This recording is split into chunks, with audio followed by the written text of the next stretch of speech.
Assalamualaikum warahmatullahi wabarakatuh. Salam guru hebat, tetap semangat menebar manfaat. Ketemu lagi dengan kita dalam ruangan The Guru Edu and And Action. action.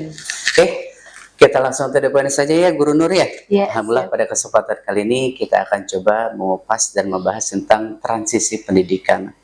Yang selama ini kan kalau saya berpendapat kembalikan guru kepada fungsinya sebagai pendidik. Ya, Karena selama ini kan guru itu katanya kurikulum merdeka. betul. Merdeka mengajar, tapi ternyata merdeka mengajar diartikan jadi ya mengajar itu merdeka, kita mengerjakan administrasi aja. Itu nggak guru ya? Betul, iya. Ternyata maknanya bukan seperti itu ya, Guru Abi ya. Jadi yang dimaksud dengan merdeka mengajar itu artinya mengajarnya tanpa beban. Tapi saat ini ternyata banyak guru-guru yang mengeluh bahwa katanya merdeka mengajar, tapi mengajarnya kok jadi beban. Kenapa? Harus banyak administrasi segala macam, dibuat segala macam. Mulai PMM lah, ya kan? Mulai e-kinerja lah, segala macam. Tapi ternyata kalau kita ambil sisi positifnya bahwa ternyata emang dari dulu tuh ada makna-makna tentang pendidikan yang harus kita maknai dengan betul gitu. Yang pertama, dulu guru itu adalah bentuknya pengabdian. Tapi sekarang guru berubah menjadi profesional. Artinya jadi sebuah profesi sehingga banyak guru kan terbebani. Kenapa? Harus ada beban jam mengajarnya. Betul. Ya, betul. Sehingga guru sekarang tuh bukan lagi sifatnya pengabdian, tapi karena mereka kebutuhan. Iya, banyak Maka sekali dari ya. itu, nah gimana guru? Kira-kira betul nggak guru itu harus kita kembalikan sebagai pendidik? Betul, sangat perlu banget kita kembalikan guru itu adalah sebagai pendidik. Jadi bukan hanya sekedar profesional di dalam administrasi ya. Jadi kita ambil tadi hikmahnya. Ketika kita mengerjakan PMM, berarti di situ kita banyak belajar hal baru, hal yang sangat menantang bagi guru-guru. Jangan dijadikan itu suatu beban yang berat bagi seorang guru. Guru itu setiap harinya belajar dan belajar, sama seperti murid. Belajar untuk apa? Belajar lebih mengembangkan wawasan. Kita ambil yang positif-positifnya Guru Abi ya. Betul, betul. Jadi jangan dijadikan beban. Ketika itu akan dijadikan beban, ya bukan lagi fungsinya sebagai Pendidik.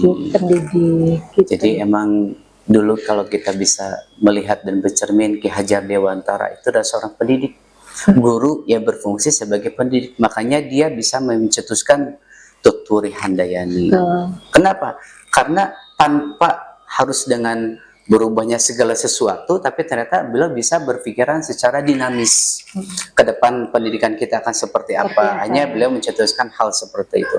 Nah kemudian dari guru itu jadilah pengajar, sehingga dulu guru itu hanya sebagai jembatan transfer ilmu pengetahuan. Anak belajar dari jam 7 sampai jam 12 beres. Selesai. Nah, selesai. Sehingga fungsi pendidiknya pun hilang. Nah, sekarang di kurikulum merdeka ada juga istilah pendidik. Tapi ternyata pendidik itu hanya sebagai tugasnya. Tapi secara fungsionalnya, itu bahwasanya pendidik itu satu, dia harus mempunyai keteladanan. Karena pendidik tanpa keteladanan, dia hanya sebagai pentransfer ilmu pengetahuan. Tapi kalau misalkan dia betul-betul jiwanya pendidik, tidak harus jadi guru sebetulnya. Karena pendidik itu tidak perlu label ataupun profesional dalam bidangnya. Yang penting adalah dia punya jiwa pendidiknya. Kemudian dari dulu kita mengenal yang namanya siswa. Sekarang jadi murid. Dari murid jadi peserta didik. Karena ada pendidik itu sendiri. Jadilah peserta didik. Kalau kita manik kata peserta didik, artinya mereka jadi objek pendidikan, betul? Betul. Tapi di kurikulum merdeka, mereka adalah subjek belajar. Nah, ini kan kontradiktif ya. Nah, ini harus kita kembali kaji ulang bahwa kita sebagai guru itu ketika menerima sesuatu jangan langsung tok diambil 100%. Tapi justru kurikulum merdeka itu mengajarkan kita supaya kita bisa filter mana yang kita butuhkan sesuai dengan kebutuhan, mana yang emang bukan kebutuhan kita. Iya, hanya sebagai transformasi informasi aja. Betul, guru. Jadi saya berharap para guru di sini semuanya, ayo kita berpikir cerdas, juga berpikir keras bahwasanya ayo kita kembalikan fungsi kita sebagai pendidik. Iya. Karena kalau kita sebagai pendidik, satu, kita tidak akan merasa terbebani dengan Iya. pekerjaan kita, Betul. karena emang itu kewajiban kita. Mm-mm. Yang kedua, kalau fungsi kita sebagai pendidik betul-betul kita terapkan, maka kita akan ikhlas dalam melaksanakannya. Melaksanakan. Jadi nggak berat ya, nggak jadi Betul. beban. Justru kita happy karena Betul, Guru. transfer ilmu ya untuk anak-anak dan bermanfaat buat anak-anak juga. Juga kalau kita emang jiwanya pendidik, Hmm. apapun, kapanpun, dimanapun, kita akan terjang semuanya. Kenapa? Karena kita merasa bahwa itu adalah perjuangan kita. Betul. Karena dulu pejuang itu bukan hanya yang di medan perang, tapi pejuang yang emang memajukan pendidikan. Pendidikan. Sekarang sebuah negara bisa dikatakan maju satu dari segi pendidikannya. Betul. Tuh.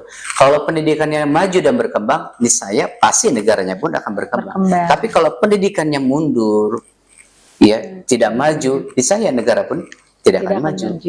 Nah, jadi faktor inilah yang harus kita pegang, bahwasanya kembalikan fungsi guru sebagai pendidik.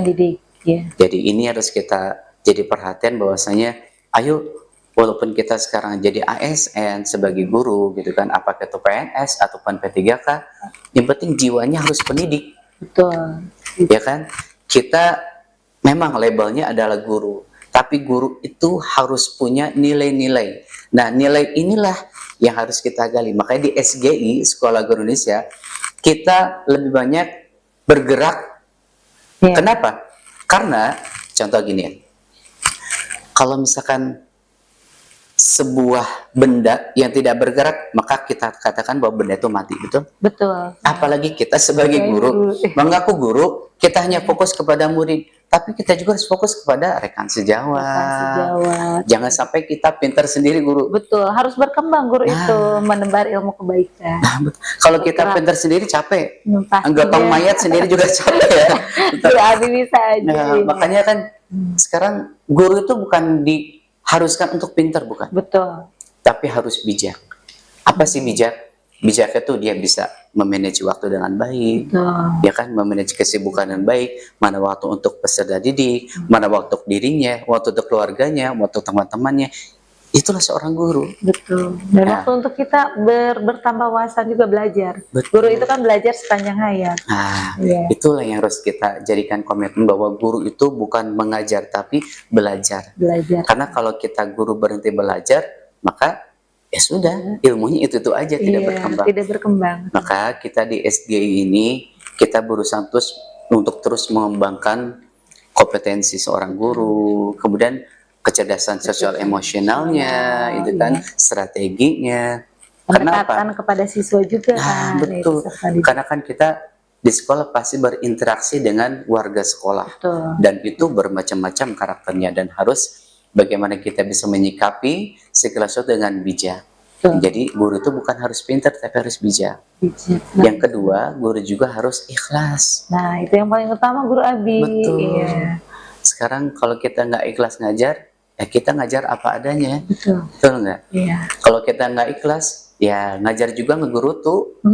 Apalagi kalau misalnya ada teman minta tolong nggak masuk gitu kan ya. Nah, Abi, maaf nih, saya nggak bisa masuk, tolong diisi ya.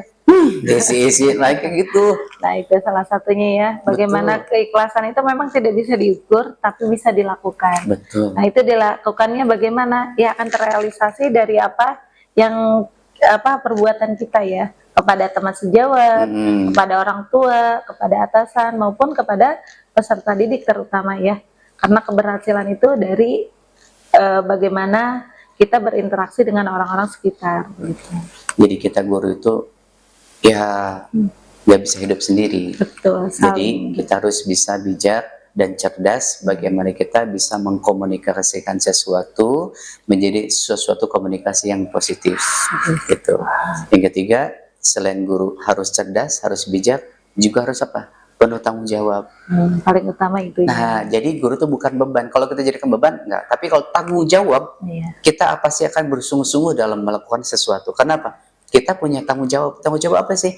Tanggung jawab moral. Mendidik anak kita supaya jadi generasi yang hebat di masa mendatang. Juga kita punya tanggung jawab untuk diri kita, dedikasi kita sebagai guru. Masa sih harus gitu-gitu aja ilmunya? Maka kita harus berkembang. Gimana caranya? Berkolaborasi. Belajarlah. Maka kita di SGI selalu mempraktikkan praktik baik namanya. terhadap Praktik baik itulah yang perlu. Kenapa? Sekarang kalau kita hanya teori saja tanpa praktik, maka disebutnya ilmu tanpa praktek nggak akan ngepek. iya. Betul nggak? Bahasa gaulnya sekarang kayak Bahasanya gitu. gitu. Jadi ilmu tanpa praktek nggak akan ngepek. Jadi ya nggak akan memberikan dampak positif apapun kalau kita nggak mau praktik baik. Praktik baiknya gimana? Kita saling berbagi, kita saling kolaborasi, menggali ilmu. Kira-kira apa nih hal baru yang bisa kita gali? Nah, nanti muncullah yang namanya inovatif. Dari inovatif itulah muncul karya-karya baru. Makanya sepertinya sekarang ada UBD, ya ada diferensiasi, ada CRT, CLTR. Itu salah satunya adalah itu udah hasil dari pola pikir yang bagaimana sih kebutuhan saat ini gitu kan. Karena emang betul tidak bisa dipungkiri kalau emang kurikulum emang perlu berubah sesuai zamannya kan Guru Abi. Nggak mungkin kurikulum seperti itu aja, tapi seperti yang disampaikan Alang Adis, didiklah anakmu sesuai zamannya. Nah, makanya kenapa ada kurikulum merdeka. Kurikulum merdeka itu ya kurikulum yang melakukan perubahan sesuai dengan perkembangan zaman saat ini.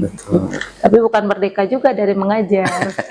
Gitu. Tadi sangat luar biasa ya, tanggung jawab terhadap diri sendiri, tanggung jawab terhadap orang tua dan peserta didik. Yang paling utama adalah tanggung jawab terhadap Allah yang sudah menciptakan kita.